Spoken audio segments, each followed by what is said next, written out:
Hi, I'm Diana Felzone for FoxNews.com. The weather is getting warmer, and what better way to spend the day than in the great outdoors? This year, the National Wildlife Federation is encouraging families to take part in the Great American Backyard Campout on June 28th.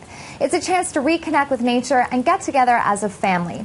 We've got our own campsite set up here at FoxNews.com, and David Mizejewski is joining me now. He brought some friends you might see while camping. Thank you for joining us. Of course, thanks for having me. So give us a few safety tips on what families can do when they're camping out. Yeah, it doesn't matter if you're camping out in the woods somewhere or if you're camping out in your backyard, which is what the Great American Backyard Campout is all about. Just simple things you want to remember. Make sure you bring plenty of fluids. You want to stay hydrated, especially if it's hot out, which it usually is at this time of year. You want to think about things like insect repellent. If you are out in the woods somewhere and you bring food, you want to make sure you store it properly so the critters can't get into it. And we'll talk about that in a little bit when we bring out some of the animals. And speaking of the critters, people shouldn't really try to interact too much with wild animals. Absolutely. Our message at National Wildlife Federation is it's okay for wild animals to be around and to even see them when you go out into nature. That's kind of why we want people to go out into nature. But we want to remember that wild animals should be kept wild. We don't want to ever try to approach or feed or definitely never touch a wild animal because they're wild. They can bite and scratch. Even something like a squirrel can give you a pretty bad bite. So the message is appreciate them. Get your camera out. Take pictures, but let them be wild, give them their space, and everything will be great. Perhaps don't take a selfie, though, with a wild animal. Probably not, yeah. So what's the first animal that you brought with us? All right, so the first animal that we have is a baby beaver, actually. Wow, okay. Yeah, this is a little baby beaver who was orphaned, now lives in captivity, and we take her out to teach other people about these amazing, beautiful animals. Now, beaver are a species that were once almost wiped out. Really? Feel her fur here. Just feel how soft that is. These animals were actually once almost completely wiped out from the trapping industry because they used their furs for hats and coats and things like that. Luckily, they've recovered and they're found all over the country now.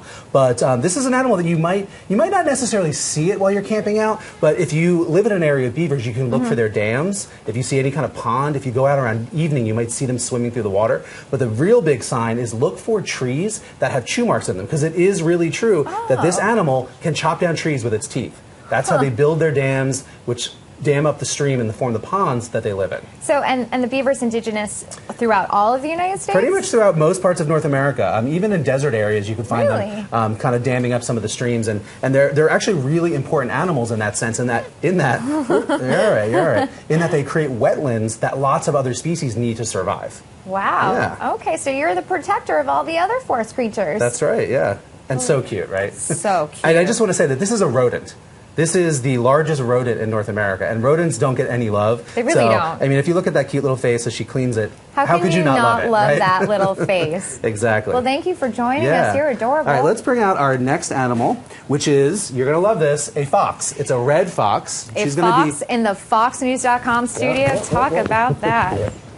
Okay, she's going to be a little bit more skittish. Okay. Just because, again, she's a wild animal. Again, another orphan that can't be released, so we use her to teach other people about these amazing animals. Beautiful. Now, people sometimes see foxes in their yards, and again, if you're camping out, this is very likely an animal that you might spot in the shadows. They're not dangerous. People are afraid of foxes. They think they're going to come eat their children or whatever. Red foxes generally only weigh about 15 pounds. Really? They are mostly fur, and they have really long legs. They're not much heavier than your house cat. Is there any relation to the coyote? Because there is kind of a similar structure of the body and the face. Yeah, they're wild dogs, just like the coyote. I'm going to try to reset her now. Okay. She's trying to. Oh, she's a little bit spooked by the lights. There we go. Much better. So yes, they're a wild canid. They're related to coyotes and wolves, but they're obviously much smaller. These guys are feeding on rodents and other small animals. They actually eat a lot of plant matter. They eat grasses and they eat fruit.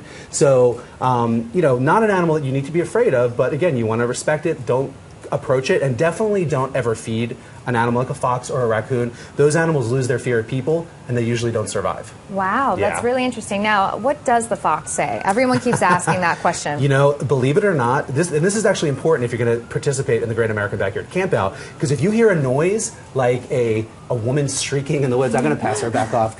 She's a little squirmy there. If you hear a noise like a woman shrieking in the woods, it's probably a female red fox. Really? That's the call that they do when they're sort of getting into the mating season. And it sounds pretty terrifying, but just know that it's not a Bigfoot and it's not somebody being murdered. Okay. It's one of these guys. It's a fox. Yeah. All right. So our last animal is the classic nighttime owl. It's an owl. This happens to be an eagle owl.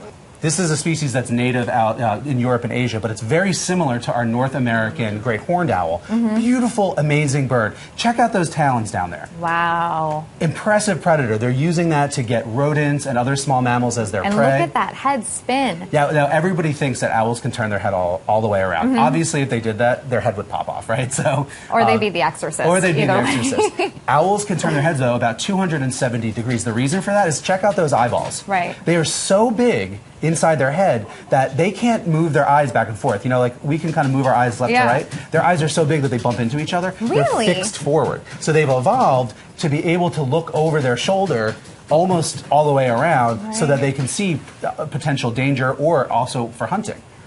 Wow. They can fly. They have special feathers that allow them to fly in absolute silence, which again makes them the perfect nocturnal nighttime predator. Right, it's a stealth predator. Yeah. So again, not an animal that you're probably going to be able to see when you go camping out, but definitely listen. And there are all sorts of owls that live out across North America. There's great horned owls, there's barred owls, there's screech owls that make a noise almost like a horse. It sounds like a horse whinnying, like whoo. Oh, look at. If you hear that, that's a screech owl. The great horned owls and the barred owls have the more classic noise. But so again, if you're out camping with your family, it's about experiencing nature. That's why the National Wildlife Federation has programs like Great American Backyard Campout. We just want to get people back outside enjoying nature, not cooped up inside all the time in front of the TV screen or their iPad. Well, thank you, David, for joining us. It's been a hoot. Make sure to check out backyardcampout.org for more information on WF's Great American Backyard Campout. Thanks for watching.